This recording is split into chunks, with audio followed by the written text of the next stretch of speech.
ძიძიგური, ზურაბ თველიაშვილი და ბეჟან გუნავა ხელმძღვანელობდნენ. აქციის მონაწილეები პარლამენტის შესასვლელთან იმ დეპუტატების გამოსვლას ელოდებიან, რომლებმაც კონსტიტუციური ცვლილებების პროექტს მხარი დაუჭირეს. აქცია პარლამენტის შენობასთან დღეს დილით 11 საათზე დაიწყო. აქციის მონაწილეებმა პარლამენტის შენობას ცოცხალი ჯაჭვით შემოავლეს.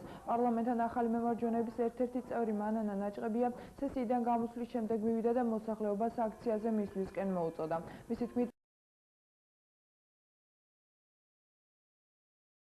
შეეცადა იმ დეპუტატების გაფრთხილებას, რომლებიც მაჟორიტარული წესის არჩევის შესახებ საკონსტიტუციო ცვლილებას უჭერენ მხარს. აქციის დროს ერთიანი ეროვნული საბჭოს ლიდერებისა და მათი მხარდამჭერების მოწოდებები კვლავ რადიკალური იყო. სირცხვილის დერეფანი რამდენიმე წუთში დაიშალა.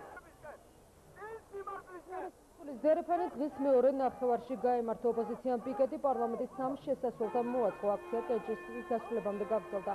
სირცხვილისში აქ სხვათასე სკანდირებდნენ საკანონმდებლო ორგანოსთან შეკრებილების სიტუაცია აქციის მონაწილეებსა და პარტიულ შორის რამდენჯერმე დაიძაბა. მართლმადიდებლები იძულებულები გახდნენ დეპუტატთა ნაწილი შენობაში კორდონით შეეყვანეს. თანამშრომლებს პირადად დახმარებას რესპუბლიკის პატრულის უფროსიც კი უწევდა.